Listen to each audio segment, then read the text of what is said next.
at sa nakikita ko pong mga violations against the Constitution, malaki pong posibilidad na maghahain po ako ng impeachment Against the Vice President. against the Vice President. Kumusta po yung kaso ngayon na i-file po ninyo against the former President po sa ICC? Ano pong update po sa inyo ng... Ang labo nitong si Aliano. Di pa nananalo, iniisip na kung paano sasampa ng impeachment itong si VP Sara. Yun nga, ito ganito lang ko kasimple yan. Impeachment. Di nga kayo nanalo nung 2022 national election. Ngayon, susubok na naman yung Magdalo party list na yan. Ikaw, tuta ni Trillanes, Gary Alimango, Alejano, ayus-ayusin nyo. Bago nyo isipin yung mga gagawin nyo dyan sa House of Representatives, bago nyo ibida yung impeachment na yan, siguraduhin nyo muna naman nanalo kayo. Noong 2022 national election, sinuka na kayo ng sambayan ng Pilipino. Yan nung si Gary Alimango, tutaho yan nitong si Antonio Trillanes. Si Antonio Trillanes naman tutaho yan ni Tambaluslos. Wag ho kayong magpalito mga kababayan Yang pagtakbo nitong si Antonio Trillanes bilang mayor at pagtakbo uli nitong Magdalo party list na yan bilang party list dyan sa House of Representatives sa 2025 national election, lahat ho yan. Taktika ho lahat yan ng mga ng mga Tambaluslos at Trililing. Kung bago lang ho kayo sa PH Update, isang like at isang subscribe lang ho. Sobrang saya na ho natin dito. At sa mga gusto sumali sa ating community, click nyo lang ho yung joint button sa baba para kayo ho ang pinakaunang makakita sa ating mga reaction video. Sa mga hindi pa ho nakasubscribe, Solid PH. At sa mga sumusuporta, sa mga sinusuportahan ho nating channel dito sa PH Update, palakpakan, maraming salamat sa inyo. Hindi ho talaga tayo pinapahiya ng mga kasama natin dito sa PH Update. Pagka meron ho tayong tinulungan channel dito, automatic, napakabilis. Mabilis pa sa alas 4, nakasubscribe kagad yung mga kasama natin. Ayun na nga, kung mananalo at sa mga nakikita ko pang violation against the Constitution, malaki po ang posibilidad na maghain po ako ng impeachment complaint against the Vice President. Nako, ayusin nyo ho muna yung pangangampanya nyo. Yun lang yun. Bago ho kayo, ang dami ho ngayong party list. Grabe. Merong kamanggagawa. Merong, ang tawag dito? Merong, napakarami yung party list ngayon. Napakarami hong gustong pumasok sa party list kasi nakikita ho nila itong mga One Rider, yung Ako Bicol. Talagang yung konting boto lang ang kailangan makakapag-epal ka na, makakapag-cooks ka na dyan sa House of Representatives. Tama, mali? Konting boto lang kailangan, kaya wag ho kayong magkamali sa pagboto. Okay? Wag ho kayong magkakamali. Piliin lang ho ninyo. Marami namang party list dyan. No, nandyan ho yung Duterte Youth. Basta yung mga party list na yung pinaglalaban sa tama. Hindi ho ginagamit yung kanilang rene-representan sector dyan sa House of Representatives para sa mga interest ng kanilang amo.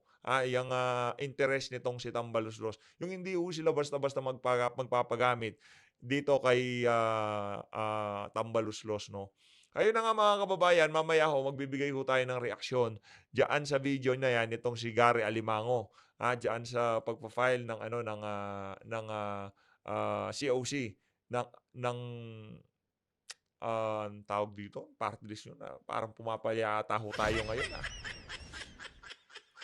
Magdalo party list. Ito mga kababayan, dito sa bahagi ng video natin na to, pag-usapan naman welcome back, Mr. Kerwin. Congratulations sa mga taga-Albuera. Mga bangag talaga. Kerwin Espinosa, tatakbong mayor sa Albuera, Leyte. Palakpakan. Mga taga-Leyte, congratulations. Babahana naman sa inyo. Alam niyo ba mga kababayan, alam niyo ba nung balita dyan sa Albuera na yan, pagdating ni Tatay Digong? Sa tindahan lang daw, makakabili ng pulburon. Yung tipong parang Ajinomoto na lang ang yung tingin nila dyan sa pulburon na yan. Katok ka sa tindahan, isang pulburon nga ho. Ganun lang ho. napaka-casual ng pagbili. Kaya galit na galit si Tatay Digong diyan sa mga ano na yan, diyan sa ano na yan, mga Espinosa na yan. Ayun na nga no mga kababayan, kaya para doon sa mga taga-Albuera diyan, congratulations ho sa inyo, palakpakan. Wala ko ng toka. Iboboto nyo. Yung mga kababayan natin taga-Albuera, kung yung pera galing sa mga politikong kagaya ni Kerwin, huwag nyo tatanggapin. Alam nyo na saan galing yan. Ang tagal ho sa kulungan, pero meron ho silang pwersang tumakbo ng pagka-mayor. Ibig sabihin, hindi pa ho talaga sila na-drain. Hindi ho ba na kinuha ng estado yung asset nitong mga ano na to, yung ari-arian nitong mga walang yang ano na to? Grabe. Self-confessed. Pulburon dealer yan si Kerwin Espinosa. Self-confessed. Inamin ho niya. Dokumentado. Ngayon tatakbo ng mayor. Palakpakan. Welcome mo kayo lahat sa sa bagong Pilipinas. Welcome sa bangag na Pilipinas. Anak na to. Bad trip naman, no? Ano magagawa natin? Nandyan na yan. Alangan naman, di ba? Tatakbo na eh. Nasa laya na eh. Pa? At ang matindi ho dito, ngayon, itong mga nagkaroon ng malaking problema noong panahon ng Tatay Digong dahil na-involve sila sa ipinagbabawal na pulburon, ang hinahabol ho nila ngayon itong si Tatay Digong. Anak ng to. Talagang ibang klase ho talaga ang politika sa ating bansa. Kaya mag-ingat po kayo, huwag kayo basta-basta maniniwala sa mga napapanood nyo sa social media. Hindi nyo ho alam, baka yung utak nyo ilinalason na nitong mga influencer na to. Huwag ko kayong basta-basta maniwala kasi yung problema ko kasi sa Pilipino. Actually, tayo doon sa usaping political dynasty. Medyo ho tayo dyan eh. Bago natin pigilan na gustong yung mga mayayaman o yung mga nasa middle class na gustong sumerbisyo sa ating pamahalaan, kailangan bago natin itulak yung batas na yan, siguro nandyan na yung edukasyon. Yun na lang ang pagtuunan natin ng pansin dito sa bansang to. Kasi kahit anong gawin natin, kung yung mga boboto, kahit na hindi na magkakapamilya ang papasok sa politika, pero yung mga edukasyon ng mga bumuboto, mabilis silang utuin na itong mga politiko na to, congratulations. Wala akong mangyayari. Kaya imbis na itulak, yaang political dynasty, kalokohan ho yan. Kailangan ho na mabigyan ng tamang impormasyon at edukasyon ng mga botante. Sa gayong paraan, makakasigurado ho tayo na yung mga maluluklok, hindi ho gagawa ng napakaraming kabalbal. Diba? Sa bagay, no? Pag mambubudol ho talaga, mambubudol, no? Yung education naman, kahit pa paano, medyo natututo na sa bayan ng Pilipino pagkatapos ng 2022 national election. Diba ngayon, mga tao galit na galit kay Amy Marcos, ayaw siya iboto. Yun, no? Dapat talaga, ano magagawa natin? Yung mga Pilipino, ganyan talaga eh. Bago nila malamang mainit yung isang bagay, kailangan muna nilang hawakan. Mga Pilipino talaga. Ayusin ho natin sa susunod. Napiliin ho natin na maiga. Basta kung sino lang ang sasabihin ni Tatay Digong, wala nang cheche bureche. Kesyo, artista yan, huwag na yan. Kesyo, hindi natin iboboto yan, ganito yan. Huwag hong ganon. Kung sino lang ang isusuportahan ni Tatay Digong, kung naniniwala kayo dun sa matanda, kung sino lang ang bibigay na pangalan ni Tatay Dig, yun lang ho ang susuportahan natin. Finito. Wala na ho tayong ibang pag-uusapan, yun lang. Ito mga kababayan, ngayon naman ho, dumako ho tayo dito. Every time na nakikita ko ho to, sumasaya ako, panoorin ho natin. Magaling to, magaling. Game. Ready. Pakinggan ho natin to. Mr. Real Talker shout out. Tinatanong pa po ba yan? Ha? Okay. Bakit nyo pa tinatanong yan? You don't need to... Ikaw, Game. ano ba ang nagustuhan mo kay BBM? Naku Yun. po, my goodness. Tinatanong pa po ba yan? Ha? Bakit nyo pa tinatanong yan? You don't need to ask me why I like BBM so much. Kaysa kay Digong, ha? Kaysa kay Digong, mas gusto ko yung presidente ngayon na si BBM dahil kasama ako sa 31M na bumoto. Naku ho, ha? Eto lang, ito lang sasabihin ko sa inyo, bakit gusto ko si BBM? Kasi ho, si BBM ho, ha? At si Tatay Digong, eto, si Digong dati yung presidente siya, eto ang itsura ko. Oh, at Wow. saka, di ba? Ngayon, dahil BBM na, eto na ang itsura ko. Hindi, magaling din ho yan, magaling yan. Palakpakan natin, malupit yan, malupit yan. Malupit mag-vlog. Panahon nitong si Makoy, ano na eh, UP na rin ho pa nga eh. Sobrang pogi. O di ba? Namamayagpag kami sa panahon. Dati nagtatago-tago lang kami sa panahon ni Tatay Digong eh. Ngayon, pwede na kaming lungadlan ulit at pwede na kaming mag-abang-abang sa eskinita. Noong panahon ni Tatay Digong, nakatago kami lahat. Nanginginig sa takot na baka biglang riding tateng. May sound effect bro. Palakpakan. Matindi na, matindi. Ibang klase, galing. Tuloy. Kaya yan ang gusto ko sa panahon ngayon ni BBM. Namamayagpag kaming lahat. At eto pang isa kapatid. Ha? Hindi lang basta tinupad ni BBM ang 20 pesos na bigas. Oh. Dahil 18 pesos lang po ngayon. Yung 1/4.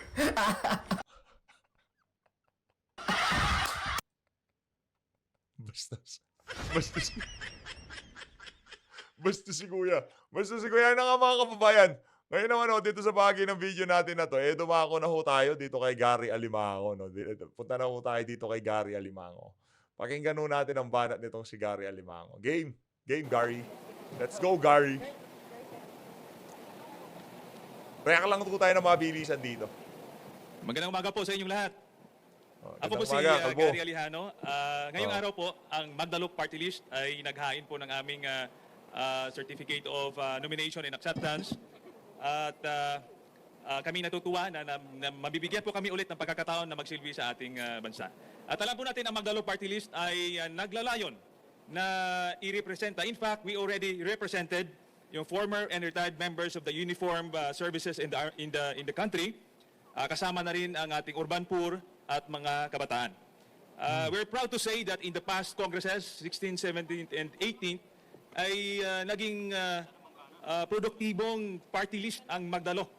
When it comes to Anong ginawa nyo dun sa mga nagdaang Congress? Anong ginawa ng Magdalo Party List? Maliban sa pagbanat sa mga Duterte, sumali sa mga sa mga bumabati ko sa mga Duterte. the function of legislation, no? And also sa isang importanteng trabaho ng mambabatas, yun ang oversight function, no? In fact, ang Magdalo Party List lamang ang nag-iisa, hindi lamang party list but membro ng Kongreso ang naghain ng impeachment laban sa former President Rodrigo Duterte.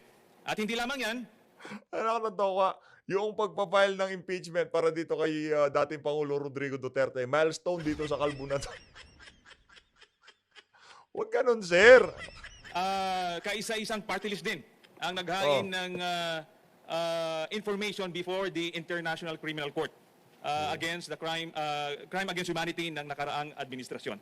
So kami po ay muling babalik at kailangan po natin magkaroon ng matapang at matibay na tumatayo sa kapakanan ng ating mga kababayan, lalong-lalo na ngayon sa issue ng West Philippine Sea dahil yan ay isa sa tinayuan natin at isang advokasya, especially representing the former and retired, and even the interest of the armed forces of our country. So maraming salamat po. Game, Thank you, sir. tanong na. Question Q&A from the media. tayo, Q&A tayo. Hi sir, Michael Rogas po from Radyo Pilipinas. Nabanggit niyo po kanina, kayo po yung nag-file ng impeachment against the former president.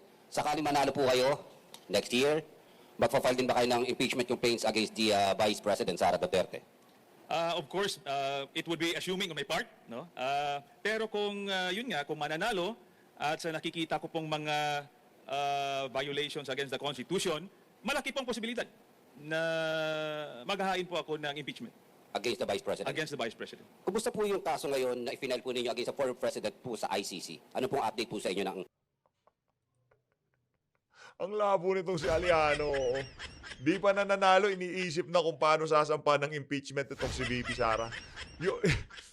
Yun nga, ito ganito lang ho kasimple yan. Kaya merong Quadcom, merong Committee on Good Government. Ang ginagawa ho ng mga yan, hinahanapan ho ng problema itong si VP Sara. Kasi kung meron ho talaga siyang problema doon sa confidential fund, sa tingin nyo ho, sa bigat ng kamay ng administrasyon na to, sa tingin nyo ho ba hindi pa ho siya kinasuhan sa ombudsman o hindi pa ho siya inahinan ng impeachment?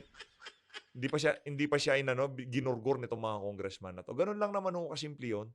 Wala ho kasing problema yung paggasta ng OVP o noong nandyan pa siya diyan sa Department of Education, diyan sa confidential fund na yan. Wala ho siyang naging issue. Napaliwanag niya ng maayos. Meron lang certain na tanong, mga siguro dokumento na hindi pa naisumite o kulang yung naibigay ng Office of the Vice President.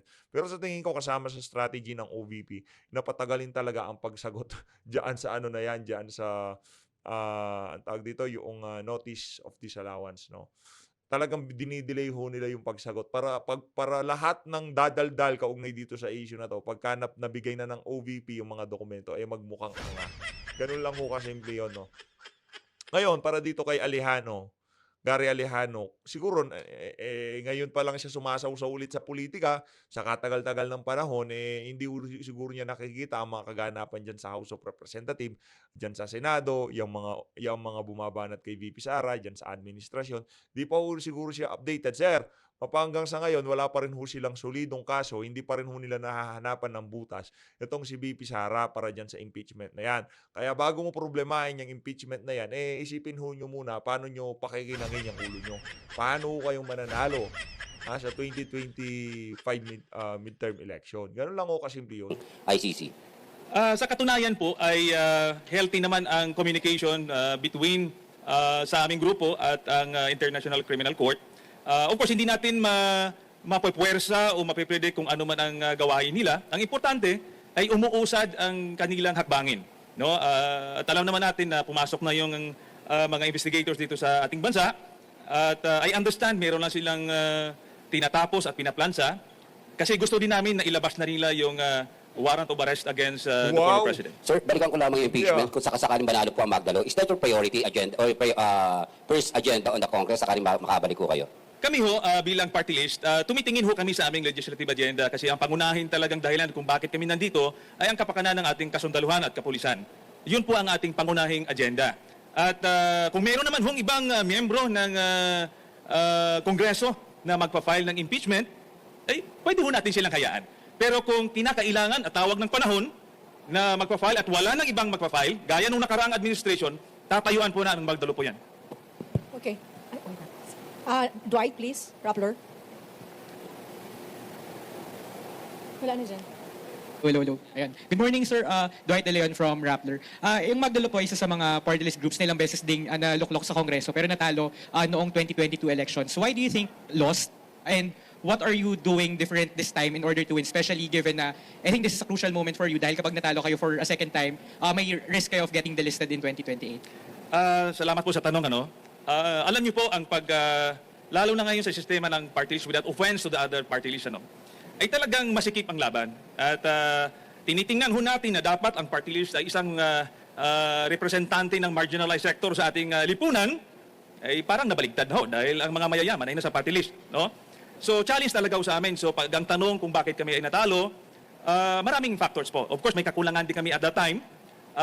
Inaamin po namin yan, pero malaking factor kasi ang pag-demonize sa amin before the public. Tuloy-tuloy po yan. At alam ho natin na hindi natin check ang fake news. Hindi pa, wala naman, wala nagdi-demonize sa inyo. Diyan sa Magdalo. No, ang problema lang ho kasi, yung amo mo, walang ginawa kundi tahulan itong si dating Pangulong Rodrigo Duterte sa nagdaang administration. At lahat ng ibinato niya nung nandun siya sa Senado dito kay dating Pangulong Rodrigo Duterte, nag-bounce back lahat sa kanya. Diba? Kaya yung amo ho nito, walang credibility. Walang maniniwala. Ngayon, kaya nga nag-mayor na lang Kasi hindi na ho siya pwedeng nasyonal. Doon kasi doon sa lokal, talagang makakapag-concentrate siya. Ikot-ikot lang siya sa mga baryo, sa mga bayan-bayan, walang problema.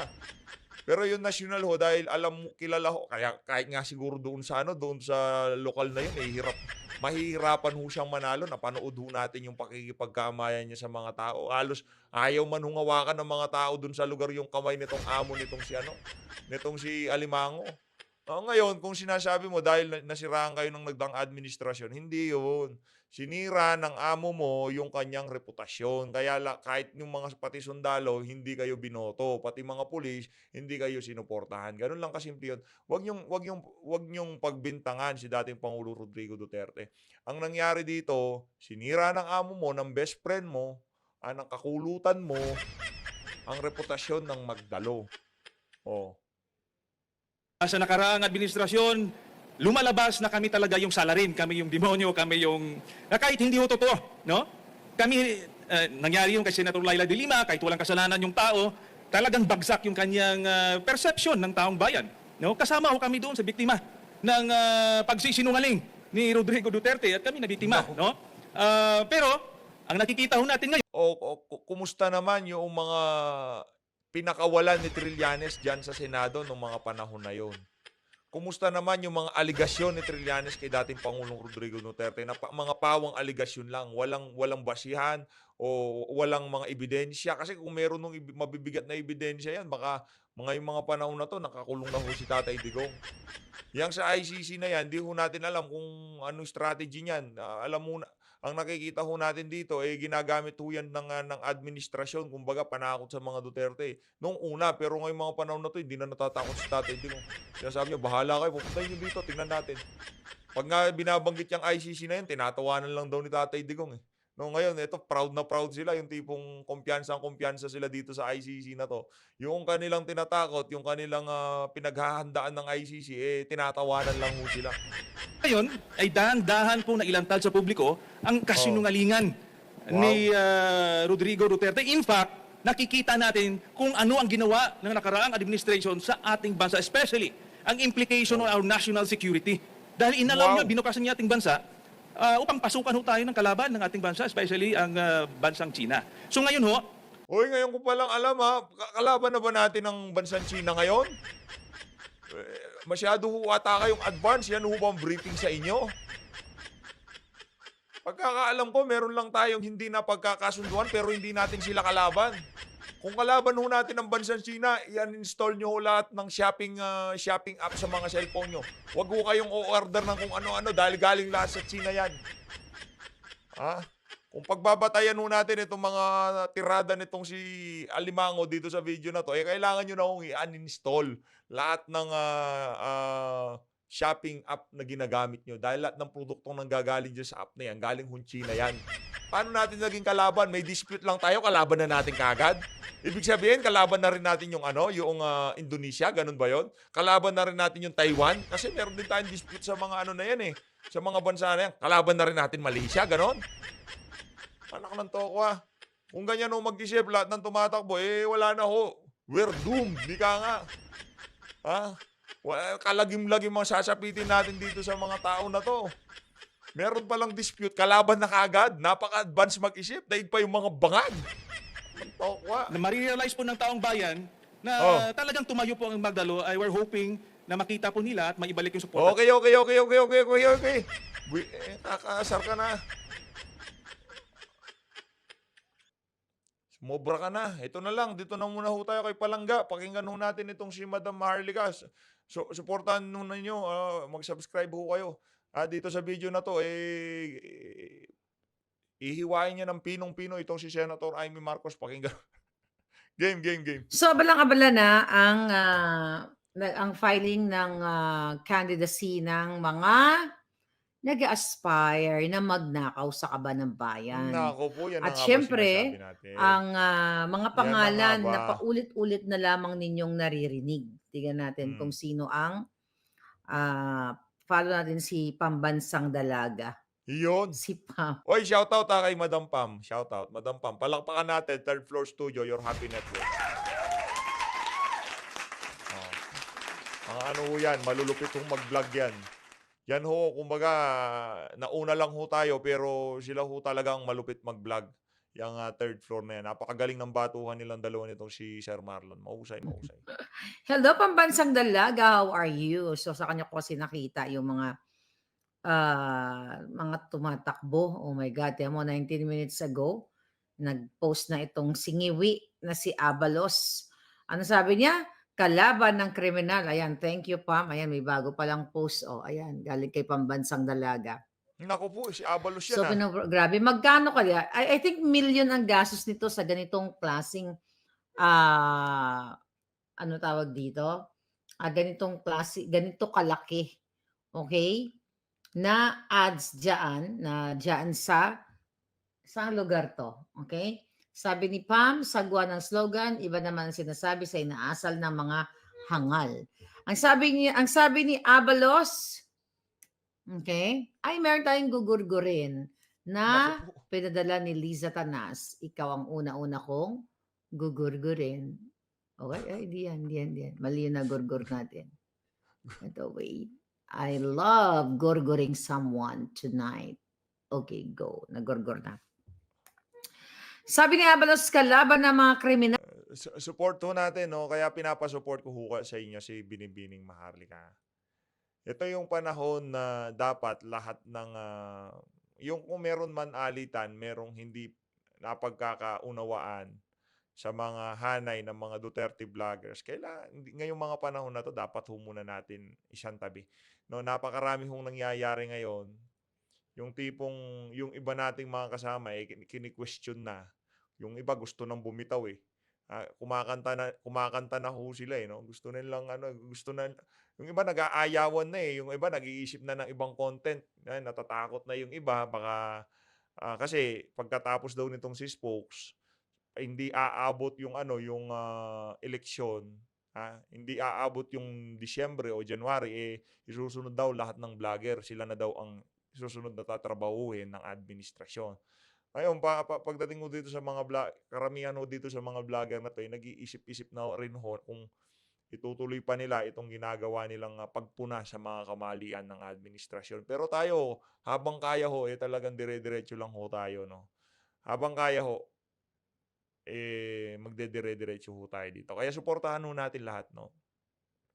Ilahin ho natin lahat. Itong si Binibining Maharlika, Third Floor, Banateros, yung Reaction, Buster, yang si Solid, tsaka itong si Brothers. Huwag ho natin kalimutan yung mga yan. Yan, si Boss Dada, sabi ko naman sa inyo, gentle giant yan. Simple lang yan, napakalaking mama niya. Pagka nakatabi ko, nagaganyan ako. Ganito yung agwat namin. Sorry. Ganito yung agwat namin. Ito si Boss Dada. Ito ho ako. Sobrang laking tao ho niyan. Pero pagka nagbablog ho, di ba, napakalambing. Ganun ho talaga yan. Mabait yan. Mabait. Kakampi ng mga inaapi. Anong kabutahan yan, Abalos? Kalaban ng kriminal? Matindi. O kayo mismo ang mga promotor ng kriminal? Kumusta na nga pala, Abalos, yung kriminal, yung mga nahuli o yung nahuli ninyong pulburon sa Alitagtag? Pinakawalan nyo na naman ba? Yung billboard na yan pagkalaki-laki ay magkano yan? Million yan. Kasi nagka-billboard ako din sa Pilipinas. That was pandemic time, I think. Di ba? Nasa, kung di ako nagkakamali, 100,000, 200,000. Sponsored Grabe, by mahal pa. Sendwave app. So ito mga kababayan, yung ginagawa ngayon ng mga politiko na pangangampanya, kailangan natin ng bagong mukha. Pero tignan mo natin kung sino yung mga tatakbo. Meron ho tayo dating promo code dyan sa Zenwave. Tignan ko nga kung pwede ko pang gamitin yun. No, meron ho tayong promo code sa Zenwave, yung PH update. Meron din ho tayo, naging din ho tayo yan, nag-promote din ho tayo ng Zenwave. Tignan ho natin kung pwede pa bang gamitin yan, kung pwede pa tayong mag-promote. Sa mga makakarinig na nasa Zenwave, hindi ko kasi alam kung paano kontakin itong si Sir Nakalimutan ko na yung pangalan ni Sir Siya yung kachat ko dati dito sa Zenwave na to. Tingnan ho natin, para yung mga kababayan natin gusto tayong suportahan sa pagpapadala sa Zenwave, magamit ho nila yung promo code natin. Pero pagka pinanood nyo ho itong si Binibining Maharlika sa video natin, siyempre gamitin nyo ho yung promo code itong si Binibining Maharlika. Alright? Andito So pinost ni Pam, so may mga vloggers na tumatakbo. Ano ba itong kaputahan ng mga to? 'Di ba? Anong ginawa ng mga 'to? Ano kadyutahan nito mga ano, ayan, Romualdez. Mm. Okay? Yan pa rin the same crooks, the same Junggoy, the same Kawatan. Tapos meron pa nag-ambisyon dito, yung parang kamukha ni Tambalusos, hindi na makayanan yung tiyan niya. Vlogger din yata, ambisyoso. Senador ang putang ina. Anong ginawa nitong hinayupak Parang kilala ko yan ha. Si Mark ng ano, model. So, na ito? Sino ito? binira ho siya ni, ano, ni Nakakasuka Boss Data actually. eh. Tapos, ah, you know, mga artista. Alam mo kasi ang mga artista kapag nalaos na, lipat sa politika. Karamihan yan. Mm. Hindi naman lahat. Nag-iisip ako, sino bang artistang matino? Parang wala akong maisip na tumakbo sa politika.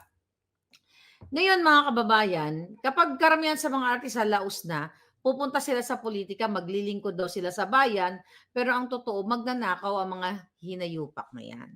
Okay? Magnanakaw yung mga yan sa kaban ng bayan. Okay? Nasaan na yung ano natin dito? Okay. Ito, si Palanga. No more Marcos at mga Romualdez at mga artista. Sabi ni Rowena. Rowena. Okay, mga Palanga. Si Amy Marcos, okay, ay nagkaroon ng press conference na kung saan puro kasinungalingan. Right?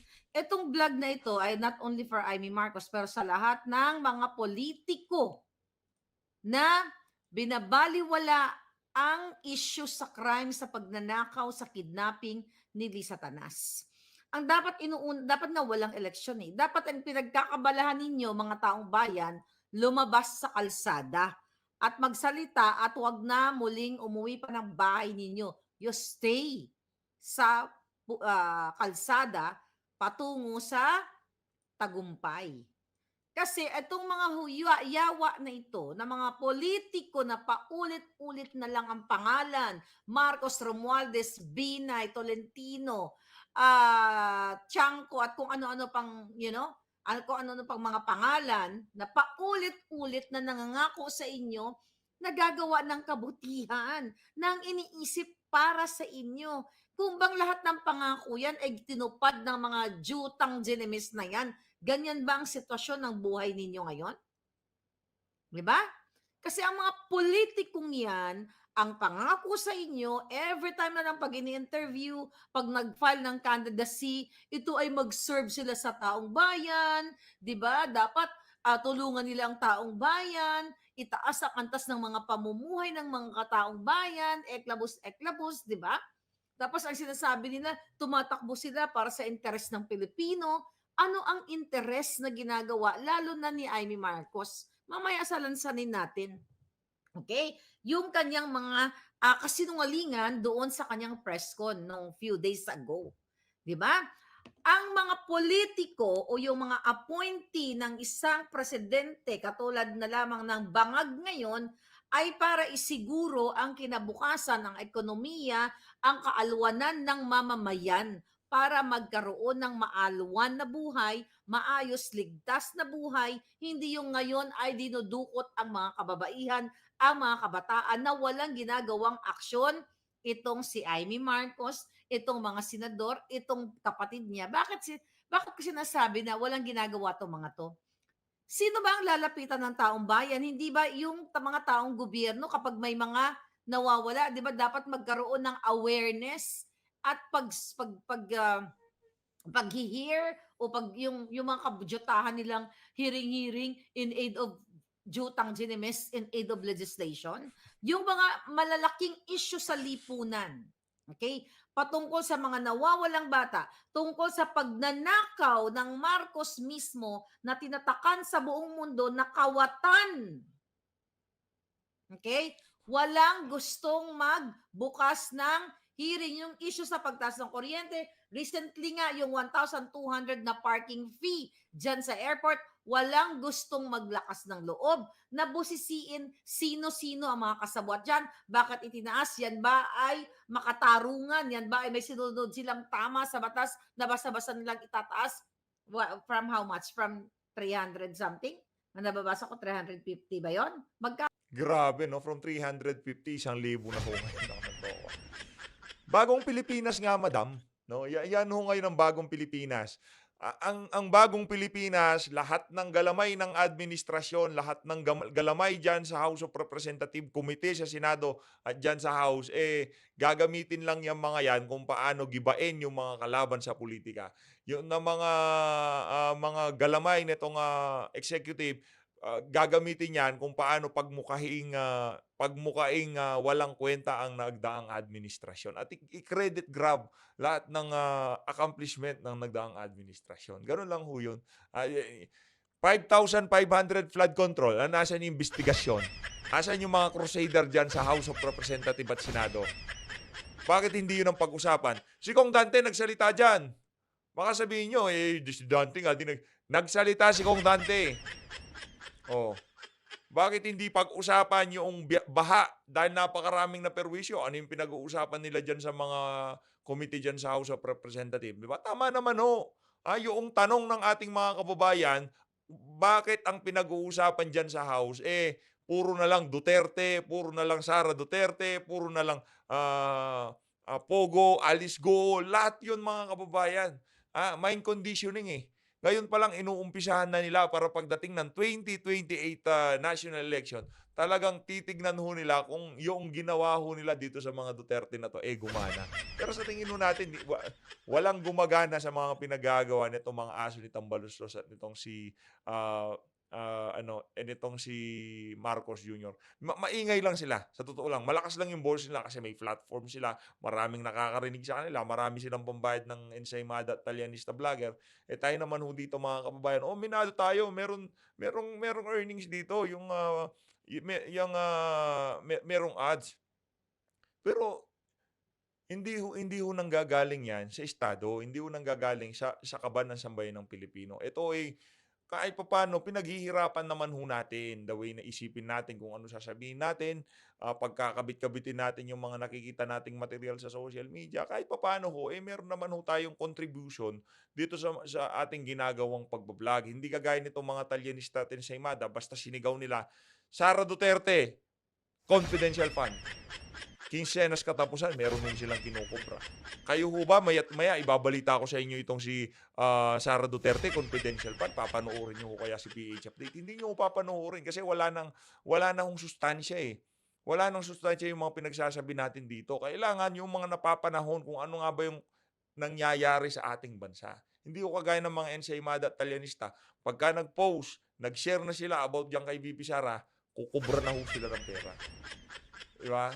Yun ang kaibahan natin sa kanila. Sila, hindi na sila mag-iisip. Magpo-post lang sila. Kahit ano pa yan, pagka meron nang galing sa taas, ang banat natin for this week, ito yung agenda. Babanatan natin, ganito. O yan, post. Ganun lang ako kasimple. Sa mga vlogger, ang topic natin, ganito. O, tatakbo yung mga Duterte, itong mga ganyan, di pagkakatiwalaan, si VP Sara, confidential. Paulit-ulit lang ho yun. Pero sa atin dito sa PH Update at sa mga kasama nating vlogger, hindi naman ho pwede. Paulit-ulit yung issue. Kasi paulit-ulit walang ginagawa ang administrasyon. Pero yung angulo, magkakaiba. Kuha nyo ho ba mga kababayan? Paulit-ulit. Yung bagyo, paulit-ulit. Natural, paulit-ulit yung lubog. Paulit-ulit din yung pagko-call out natin sa administrasyon. Kaso sa magkakaibang angulo, hindi lang puro Sara Duterte. Magkano yung parking fee, mga kababayan? Okay? Sabi niyo, opinion lang, ang focus nila si Attorney Harry Roque. Exactly. Ang focus nila si Attorney Harry at si Inday Sara, na mismong sinabi na ng Commission on Audit na nagbigay o nag-present ang department o ang opisina ng Vice President ng mga dokumento na kung saan ang term nila ay nagpakita ng documentary evidence dun sa 125 million na binabato nila kay Sara Duterte o kay Inday Sara Duterte para sirain at gamitin yung 125 million na yon as impeachment ground, di ba? Pero sinupalpal na sila ng COA na mayroong documentary evidence. Yung kakarampot na 125 million kumpara, okay? Kumpara sa ginastos ng isang saglit lamang na concert ng Duran-Duran na 50 o 75 million, you know, $1 million ito 1.5. So let's say 55, 25, like 80 million, 'di ba, pesos. So ngayon mga kababayan, ang punto de vista natin dito, yung mga tumatakbo ngayon at itong si Senator Amy Marcos ay budol-budol muli. Sabi ko sa iyo, Senator Amy, hindi ka na muling mananalo kung hindi nyo dadayain ang halalan. Sukang-suka na ang taong bayan sa inyo. Pati Ilocos Norte, sukang-suka na sa inyo. Ang daming nagme-message sa akin ng mga Ilocano. Naku po. Ano ang ginawa nyo sa Ilocos? Puro what? Party? Puro Nako. Pagka yung mga kababayan nyo na dyan sa Ilocos, sa totoo lang, nagpunta tayo ho dyan sa Ilocos, no? Okay lang, magaganda ho yung kanilang mga tourist attraction, yung ano, yung vegan, no? Maganda ho yung mga sinaunang mahilig ho kasi tayo sa mga ganon, yung mga building, yung mga simbahan, mahilig ho tayong tumingin-tingin sa mga ganon. Pagka merong ano sa history, mahilig ho tayo. Parang yung imagination natin lumilipad pag nakakakita tayo ng mga ano, yung sa gera-gera, mga ganun. O, yung mga ganun. Yung mga ginagamit nila nung mga sinaunang panahon. Marami yung magagandang tourist attraction diyan sa Ilocos, no. Ngayon, kung yung mga tao doon, yung mga mismong kung tawagin nito mga Marcos na to, baluarte, galit na sa kanila yung mga tao doon, malaki yung problema yan kung nagsusumbong na sila dito kay Binibining Maharlika. Chipan? At ang mga kasinungalingan ninyo na ikaw, nabanggit mo, ano sabi? Basahin natin yung ano niya. Yung speech niya nandito Okay? Na inano natin yung ang kanyang dramatization 101. Alright? Okay. Kasi tinatanong siya ng media na patungkol sa, okay. Asan na yun? Okay, ito. Okay. Tinatanong siya tungkol dito nga sa issue ng kanyang pagiging independent. Okay? Independent daw siya, pero at the same time, you know, siya ay isinama sa slate ng kanyang kapatid. Ngayon, mga kababayan, ang sinasabi niya dito, okay? Ayun. Ito. Sabi niya, naku, ayan, gano'n. Busy-busy daw siya, yung hearing, at ang dami-dami niyang pinagkakabalahan, eklabush. Talagang sabi niya, dapat talagang sakripisyo siya na tumayo siya mag-isa kasi kinakailangan niyang maging malaya at matatag. At kailangan daw, ito, we're talking about Amy Marcos, na kung saan pagtatagpuin niya ang lahat ng ilog, tangway at chuchuchu. Tangway. 'Di ba? Para sa Pilipino. Amy, okay? Tama na, sobra na ang pambubudol mo.